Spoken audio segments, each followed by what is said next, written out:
Hello students, class 11th accountancy unit 3 recording of business transaction में हम journal entry के practical question को solve कर रहे थे डी.के. गोयल के बुक से। तो क्वेश्चन नंबर 1 to 13 तक हमने सॉल्व कर लिया था। आज हम स्टार्ट करेंगे आपका क्वेश्चन नंबर 14 का ए से। 14 का जो क्वेश्चन नंबर 14 जो है वो दो पार्ट में है आपका, 14A और 14B। तो आज हम इसको सॉल्व करेंगे क्वेश्चन नंबर 14A को। चलिए स्टार्ट करते हैं क्वेश्चन नंबर 14A। देखिए, इसमें आपका कहता है following balances appeared in the books of Radhika traders as on 1 April 2017। तो आपके बुक में जो है वो ईयर आगे पीछे हो सकता है, पर जर्नल एंट्री आपका सेम रहेगा। तो आप डेट के कॉलम में लिखना 2017 और पहला ट्रांजैक्शन जो है आपका ये है 1 अप्रैल को। कब है आपका? 1 अप्रैल। तो यहां पर हम लिखते हैं अप्रैल 1। क्या कहता है इस डेट को? यहां पर आपका इस डेट को है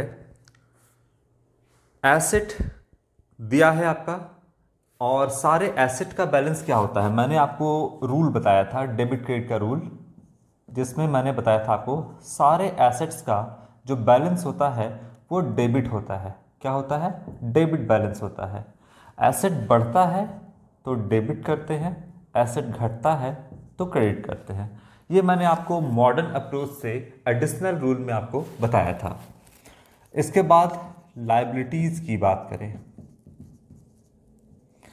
तो लायबिलिटीज का जो बैलेंस होता है वो ऑलवेज क्रेडिट होता है, लेकिन अगर लायबिलिटी बढ़ता है तो क्रेडिट करेंगे, लायबिलिटी घटता है तो उसको हम डेबिट करते हैं। एसेट का उल्टा ये होता है। तो ये मैंने आपको रूल बताया था। अब यहाँ पर दिया हुआ देखिए एसेट में आपका दिया है cash ₹8,000, cash at bank ₹7,000, stock ₹30,000, debtor ₹36,000। और डेटर में कौन कौन डेटर है? तो मोहन है, सोहन है, दिनेश है। एक एक करके आपको हम तरीके से समझाएंगे, चिंता नहीं करिए। और इसके बाद एसेट के तौर पे बिजनेस के पास फर्नीचर 5,000 का है और बिल्डिंग कितना है? 25,000 रुपये का बिल्डिंग है। नीचे आइएगा, देखिएगा लायबिलिटीज के तौर पे क्या दिया है आपका। तो लायबिलिटीज है क्रेडिटर्स एक्स जो है वो 5,000 का है और वाई जो है वो 6,000 का। तो ये सारा आपका इंफॉर्मेशन यहाँ पर गिवन है। अब जितना भी एसेट है उसका बैलेंस क्या होता है? तो डेबिट बैलेंस होता है। चलिए, यहाँ पर एसेट के तौर पे क्या है? एसेट का बैलेंस क्या होता है? डेबिट होता है। तो हम सारे एसेट को डेबिट करेंगे। कौन कौन सा आपका एसेट है? तो यहाँ पर सबसे पहला है 1 अप्रैल को कैश अकाउंट। इसके बाद है कैश एट बैंक, यानी बिजनेस का पैसा जो बैंक में है वो जाएगा बैंक अकाउंट। तो कैश है आपका 8,000 रुपीज का, कैश जो है 8,000, कैश एट बैंक 7,000। इसके बाद है स्टॉक, सारा एसेट है और हम सबको डेबिट कर रहे हैं। स्टॉक अकाउंट जो है वो क्या है आपका? 30,000, 30,000 रुपये का है। इसके बाद क्या है आपका? डेटर है 36,000 का। और डेटर है कौन कौन? देखिए, डेटर कौन होता है? जो भी रिकॉर्ड करते हो आप बिजनेस के पॉइंट ऑफ व्यू से करते हो। और यहाँ पर डेटर जो है टोटल कितने का है? 36,000 का, और 3 डेटर है यहाँ पर बिजनेस का। डेटर कैसे बना होगा? बिजनेस ने इन तीनों को उधार में जो है वो गुड्स सेल किया होगा। तीनों को कौन कौन है डेटर के तौर पे? मोहन है, सोहन है और दिनेश है। मोहन जो है 8,000 का डेटर है, सोहन जो है वो 12,000 रुपये का डेटर है, और दिनेश जो है वो 14,000 रुपये 14,000 का डेटर है। मतलब बिजनेस ने उधार में सामान सेल किया होगा, उधार में सामान सेल किया होगा किसको? तो मोहन को, सोहन को और दिनेश को यहाँ पर, ठीक है। और नियर फ्यूचर में मोहन 8,000 रुपये बिजनेस को देगा, सोहन 12,000 देगा और दिनेश जो है वो कितना देगा, 14,000 रुपये देगा। तो बिजनेस के पॉइंट ऑफ व्यू से अगर आप सोचिएगा तो मोहन, सोहन, दिनेश ये तीनों जो है टोटल कितना हो गया, अगर आप इन तीनों को टोटल करोगे तो मोहन, सोहन और दिनेश ये तीनों डेटर है और ये तीनों कितना देगा बिजनेस को, 36,000 रुपये देगा। 8, 12, 20,000 और अच्छा ये कितना हो जाएगा आपका, 34,000 रुपये हो जाएगा ना। टोटल 36 दे रहा है, 10,000। अच्छा यहाँ पर वही कह रहे हैं, मोहन जो है वो 10,000 रुपये का है, ठीक है।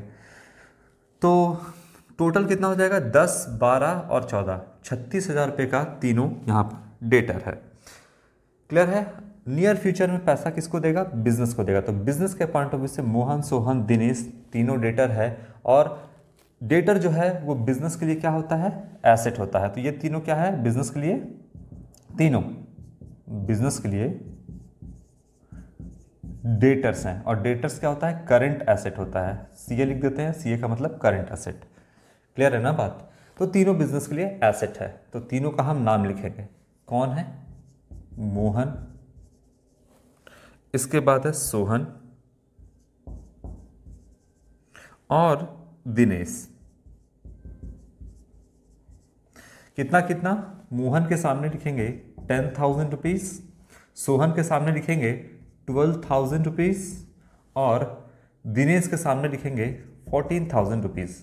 यानी इतना पैसा बिजनेस को देगा मोहन, सोहन और दिनेश। तो ये बिजनेस के लिए एसेट है और अगर एसेट है तो एसेट का बैलेंस क्या होता है, डेबिट होता है, इसलिए हमने इसको डेबिट कर दिया। कोई कंफ्यूजन नहीं, आगे बढ़ते हैं। इसके बाद है फर्नीचर। फर्नीचर है 5,000। फर्नीचर भी बिजनेस के लिए एसेट है। फर्नीचर जो है बिजनेस के लिए फिक्स एसेट है क्योंकि इसी से बिजनेस चलेगा और बिजनेस प्रॉफिट कमाएगा। तो फर्नीचर बिजनेस के लिए एसेट है। हम यहाँ लिखते हैं फर्नीचर अकाउंट। कितना हो जाएगा आपका, 5,000 रुपीज, ठीक है, ओके। इसके बाद बिल्डिंग है 25,000 का, लिखते हैं बिल्डिंग भी एसेट है बिजनेस के लिए।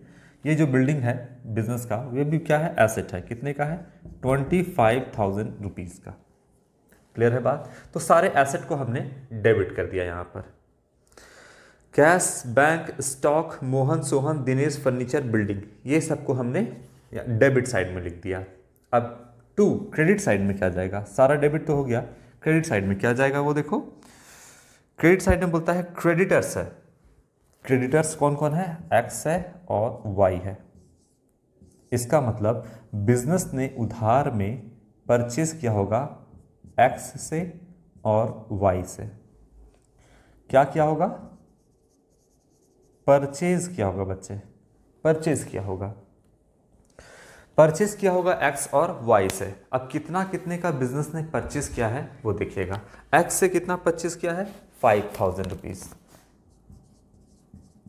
और वाई से 6,000 रुपीज का परचेज किया। तो टोटल बिजनेस ने उधार में कितना परचेज किया है, एक्स से परचेज किया है 5, तो टोटल 11,000 रुपया का बिजनेस ने परचेज किया है। इसका मतलब बिजनेस जो है नियर फ्यूचर में एक्स को और यहाँ पर वाई को पैसा देगा। एक्स को बिजनेस कितना देगा, 5,000, क्योंकि वो खरीदा है तो देना होगा ना पैसा। एक्स को देगा 5,000 और वाई को देगा 6,000 रुपये। तो ये दोनों बिजनेस के कौन है, ये दोनों बिजनेस के क्रेडिटर्स हैं। कौन है, क्रेडिटर्स हैं, ठीक है।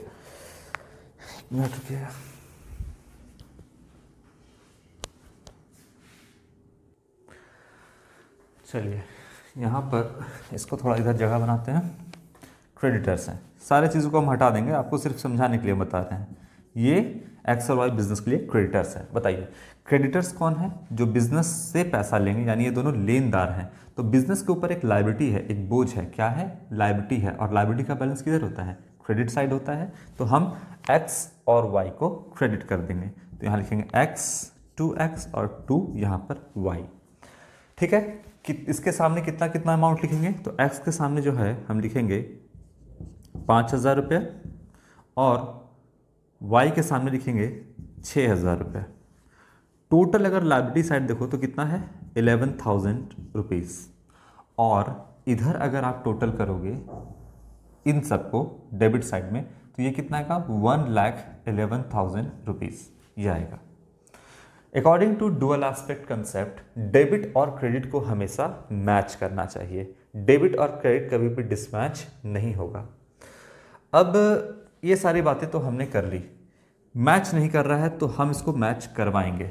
कितना, इधर तो 1,11,000 है और इधर ओनली 11,000 है, तो इधर कितना करेंगे लिखना पड़ेगा हमको कि डेबिट क्रेडिट मैच कर जाए। अगर हम यहाँ पर 1,00,000 लिखते हैं, यहाँ पर अगर हम 1,00,000 रुपये लिखते हैं क्रेडिट साइड में 2 करके, तो मैच कर रहा है 1,11,000 डेबिट साइड भी और 1,11,000 क्रेडिट साइड भी।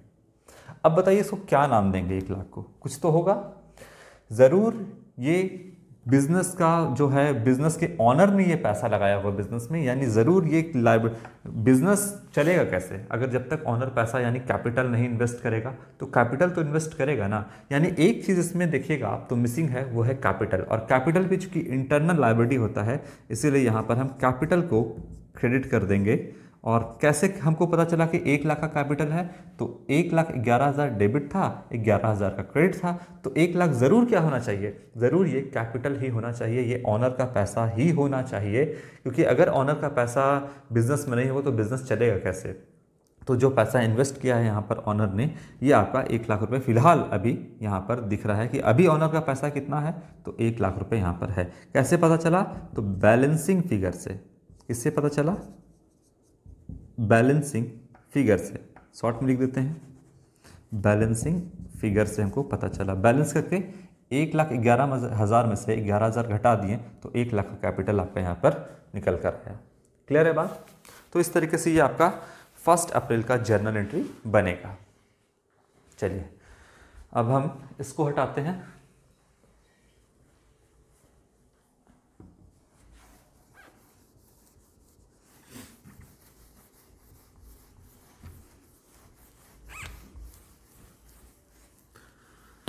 ये बात तो क्लियर है, इसको भी हटाते हैं।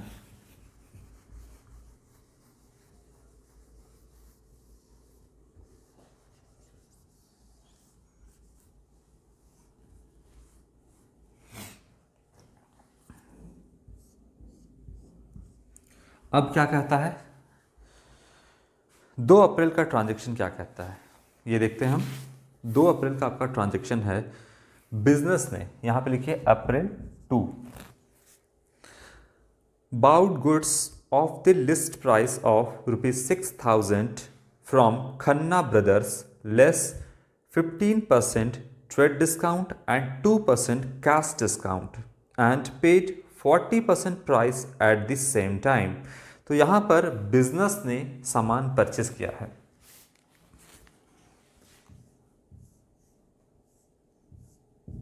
बिजनेस ने खन्ना ब्रदर से सामान क्या किया है? परचेज किया है। परचेज किया है, ठीक है। जिसमें से कितना वो कैश में दे रहा है? 40% जो है वो सेम टाइम दे रहा है, ठीक है। तो इसको हम कैलकुलेट करते हैं। देखिए यहाँ पर टोटल जो है परचेज कर रहा है बिजनेस, वो 6,000 रुपीज़ का है। 6,000 रुपीज़ का परचेस कर रहा है, जिसमें से ट्रेड डिस्काउंट है 15%। तो 6,000 रुपये का 15% निकालोगे तो ये आएगा आपका 900 रुपया। ये है आपका ट्रेड डिस्काउंट यानी टीडी। ट्रेड डिस्काउंट के लिए हम कोई भी अलग से जर्नल एंट्री पास नहीं करते हैं, इसीलिए क्या करेंगे 6,000 में से सीधा हम घटा देंगे 900 रुपये। तो बिजनेस ने एक्चुअली में कितने का परचेस किया? 5,100 का यहाँ पर परचेस किया, ठीक बात। इसके बाद इसको 2 भागों में बांटिए। एक जो कैश बिजनेस ने आपका जो है पे कर दिया खन्ना ब्रदर्स को, और एक जो कैश नहीं पेमेंट किया यानी अभी भी उधार पे है। तो बोलता है 40% जो है पेमेंट कर दिया गया है। कितना परसेंट? 40% जो है ये कैश का पार्ट है, इधर रखिएगा, और ये क्रेडिट का पार्ट है। 40% क्रेडिट जो है वो कर दिया गया है, यहाँ पर पे कर दिया गया है, यानी 2,040 रुपया जो है वो यहाँ पर पेमेंट हो गया है। अब जो कैश में पेमेंट होता है उसी में से क्या घट जाता है आपका ट्रेड डिस्काउंट जो है वो लेस, सॉरी कैश डिस्काउंट जो है यानी CD लेस करेंगे जो कैश में पेमेंट होगा। तो कितना का 2040 रुपये का कितना है डिस्काउंट 2%, 2/100। तो ये होगा आपका 40.8 आएगा। तो 40.8 है, चूंकि 40.8 है 5 से ज़्यादा है, इसीलिए आप इसको 41 कर दो, ज़्यादा ठीक रहेगा। इसको कितना कर दो आप 41 कर दो। तो एक्चुअली में बिजनेस ने कितना पैसा पे किया खन्ना ब्रदर्स को 1999 रुपीज़ ये पेमेंट किया। क्लियर है बात? कितना पेमेंट किया 2040 रुपीज़ एक्चुअली में पेमेंट करना था बिजनेस को, लेकिन यहाँ पर चूंकि 40% इमीडिएट पेमेंट कर दिया है बिजनेस ने, इसलिए यहाँ पर 41 रुपीज़ का डिस्काउंट जो है वो खन्ना ब्रदर ने यहाँ पर दिया। तो बिजनेस को यहाँ पर फ़ायदा हो गया 41 रुपीज़ का। अब जो है यहाँ पर आप क्या करोगे कि 5100 का आप निकाल दोगे कितना परसेंट, तो 60%। 40% तो पेमेंट कर दिया, 5100 का 60% अभी भी उधार पे है। तो ये कितना हो जाएगा आपका 3060 रुपीज़, ये अभी भी क्रेडिट पे है। अब चलिए, ये सारा तो कैलकुलेशन था। अब हम आते हैं जर्नल एंट्री पे। बिजनेस ने खन्ना ब्रदर्स से परचेज किया, तो बिजनेस का स्टॉक बढ़ा, लिखेंगे डेबिट व्हाट कम्स इन के रूल से हम लिखेंगे परचेज अकाउंट को डेबिट करेंगे। बिजनेस ने खरीदा है तो डिस्काउंट हमेशा रिसीव होगा, सेल करेगा तो डिस्काउंट देना पड़ेगा। जब परचेस किया है तो खन्ना ब्रदर डिस्काउंट देगा बिजनेस को, तो यहां पर फायदा होगा बिजनेस को। एक बिजनेस ने जो है कैश पेमेंट किया है कितना 1999। क्या चेक के थ्रू किया है? अगर चेक के थ्रू होगा तो हम बैंक लिखेंगे, नहीं कैश में पेमेंट किया है। यहाँ लिखता है cash discount unpaid 40% price the same time. ठीक है, कहीं भी यहाँ पर लिखा नहीं है चेक के थ्रू, तो यहाँ लिखेंगे हम कैश अकाउंट। बिजनेस से कैश चला गया, डिस्काउंट मिला, डिस्काउंट रिसीव्ड अकाउंट, और 2 अभी भी कुछ उधार है। किसको देना है बिजनेस को अभी पैसा? जो उधार वाला है खन्ना ब्रदर को। तो यहां पर हम खन्ना ब्रदर्स का नाम लिखना पड़ेगा, खन्ना ब्रदर्स। चलिए, ये तो आपका जर्नल एंट्री है। टोटल बिजनेस ने ये आफ्टर ट्रेड डिस्काउंट कितना परचेज किया? आफ्टर ट्रेड डिस्काउंट 6000 का परचेज किया, जिसमें से ट्रेड डिस्काउंट है वो 900 है, तो 900 सीधा लेस हो जाएगा। तो कितने का परचेज किया है 5100 का। तो परचेज किया है 5100, ये हमने इसके सामने में लिख दिया। अब अभी भी बताइए उधार कितना है? उधार जो है वो देख लेते हैं हम कितना है, बताइए। ये तो कैश वाला का कैलकुलेशन है, ये क्या है आपका, ये तो कैश है और ये आपका उधार वाला है, क्रेडिट वाला है। उधार कितना अभी भी बिजनेस को नियर फ्यूचर में खन्ना ब्रदर्स को कितना चुकाना है 3060, जो उधार में वो चुकाना है नियर फ्यूचर में। तो हम खन्ना ब्रदर्स के सामने लिख देते हैं 3060, यही पैसा तो चुकाना है। ठीक है, अब कैश वाले पे आते हैं। बताइए बिजनेस ने खन्ना ब्रदर्स को कितना पेड किया? तो पेड करना था कितना 2040 रुपीज़ पे करना था। टोटल कितना पेड करना था? यहाँ पर देखोगे 2040 रुपीज़ आएगा। कितना पेड करना था 2014, जिसमें से कितना छोड़ दिया खन्ना ब्रदर ने, मत दो। तो बिजनेस को फायदा हो गया, credit all income and gain. यहाँ पर नॉमिनल अकाउंट के रूल से डिस्काउंट रिसीव को हमने क्रेडिट कर दिया। डिस्काउंट कितना मिला बिजनेस को 41 रुपीज़ का, बिजनेस को फायदा हुआ 41 रुपीज़ का। अब बिजनेस ने कितना पे किया? बिजनेस ने पे किया 1999 रुपीज़ यहाँ पर बिजनेस ने पे किया। कोई प्रॉब्लम यहाँ पर नहीं।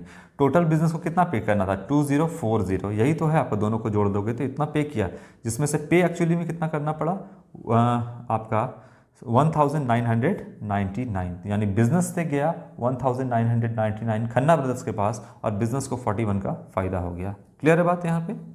चलिए, ये हो गया। अब इसके बाद है थर्ड नंबर यानी 3 तारीख का है, अप्रैल 3।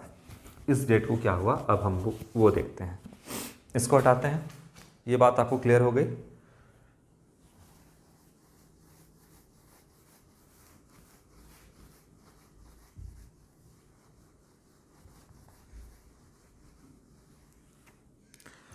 चलिए, कहता है receive a draft from Mohan in full settlement and deposit it into bank. तो यहाँ पर एक ड्राफ्ट जो है, बैंक ड्राफ्ट यहाँ पर रिसीव किए हैं मोहन से। मोहन कौन? यहाँ पर आइए, मोहन, मोहन डेटर, यानी आप ऐसे समझिए इसको, बिजनेस ने, अभी समझाए थे लेकिन फिर से समझाएंगे, बिजनेस ने सामान बेचा था उधार में, सिर्फ मोहन की बात करेंगे। बेचा तो मोहन सोहन दिनों तीनों को था, अभी सिर्फ मोहन की बात है तो मोहन की बात करेंगे। बिजनेस ने उधार में सामान बेचा था मोहन को, तो मोहन बिजनेस को नियर फ्यूचर में 10,000 रुपीज देगा। और अब देने का बारी भी आ गया। किस डेट को दे रहा है मोहन? 3 तारीख को। 1 तारीख को बेचा गया था सामान जो था, और मोहन जो है यहाँ पर 3 तारीख को बोला कि हम आपको पैसा देंगे। अब पैसा आ रहा है बिजनेस के अंदर, मोहन दे रहा है बिजनेस को पैसा, कितना? 10,000 देना है। 10,000 दे कितना रहा है उससे अभी हमको देखते हैं, मतलब नहीं है। Receive a draft from Mohan in full settlement and deposit into bank, it into bank. तो यहाँ पर अब जो है मोहन दे रहा है यहाँ पर बैंक ड्राफ्ट के थ्रू, तो बिजनेस का बैंक बैलेंस बढ़ जाएगा, कैश आएगा बिजनेस में, लेकिन बैंक अकाउंट में आएगा। तो बैंक अकाउंट हमने डेबिट कर दिया। अच्छा ठीक है, इसके बाद दे कौन रहा है? Mohan. Credit the giver, Mohan को हमने क्रेडिट कर दिया। मोहन को एक्चुअली कितना देना है? एक्चुअली यहाँ पर देखो कितना देना है, 10,000 देना है। यहाँ पर हम मोहन के सामने लिख दो 10,000, क्लियर है। लेकिन दिया मोहन ने कितना, ये आपका बुक में दिया हुआ है 9,750 रुपीज़। डिसमैच कर रहा है, डेबिट क्रेडिट मैच करना चाहिए, 250 रुपया। इसका मतलब कि बिजनेस बोला कि तुमको देना है 10,000 रुपये, मोहन को देना 10,000 रुपये, हम तुमको डिस्काउंट दे दिए 250 रुपये, तुम हमको मत दो। तो बिजनेस के लिए नुकसान हो गया, लिखेंगे discount allowed account, discount allowed account debit कर देंगे 250 रुपया से। याद देखिए, जब परचेज करते हैं तो डिस्काउंट रिसीव होता है, बिजनेस को फायदा होता है। अभी बिजनेस ने क्या किया था? सेल किया था ना मोहन को, तभी तो मोहन को देना था 10,000 रुपीज बिजनेस को। तो यहां पर बिजनेस को 250 रुपये का क्या हुआ? यहां पर नुकसान हुआ। तो बिजनेस के बैंक बैलेंस में कितना पैसा आया बिजनेस के पास? 9,750 रुपीज, और एक्चुअली में मोहन को कितना देना था? 10,000 रुपीज। क्लियर है बात? तो आज हम लोगों ने देखा यहाँ पर क्वेश्चन नंबर 14 आपका थोड़ा बड़ा क्वेश्चन है, इसको हम 2 पार्ट में करेंगे। तो फिलहाल इतना आप समझ में आपको आ गया होगा। इसका जो नेक्स्ट है आपका, ये 3 तारीख तक आपका हो गया। इसके बाद 5 तारीख से 5 अप्रैल से हम आपको नेक्स्ट वीडियो में इसको डील करेंगे। तो इतनी बातें आप ध्यान में रखना। एक हो गया आपका, जितना भी एसेट है उन सब का बैलेंस क्या होता है? डेबिट होता है। जितना भी लायबिलिटी है सबका बैलेंस क्रेडिट है। और आप इसमें खोजिएगा कि कैपिटल कहाँ है। बिजनेस जब भी स्टार्ट होता है तो ऑनर का कुछ ना कुछ पैसा होता है। अभी ऑनर का कितना पैसा है? 1 लाख रुपए। तो अगर नहीं कुछ है क्रेडिट साइड में, इसका मतलब कैपिटल अगर नहीं दिया है तो इसका मतलब वो 1 लाख रुपए कैपिटल ही है, जो बिजनेस के लिए इंटरनल लायबिलिटी है। इसीलिए यहाँ पर कैपिटल 1 लाख रुपए से क्रेडिट हुआ। कैसे पता चला? तो ये बैलेंसिंग फिगर से आपको पता चला। तो इन सारे बातों को आप यहाँ पर ध्यान में रखोगे। और 3 तारीख तक हमने कर लिया है, 5 तारीख से हम इसको नेक्स्ट वीडियो में कंटिन्यू करेंगे। Thank you.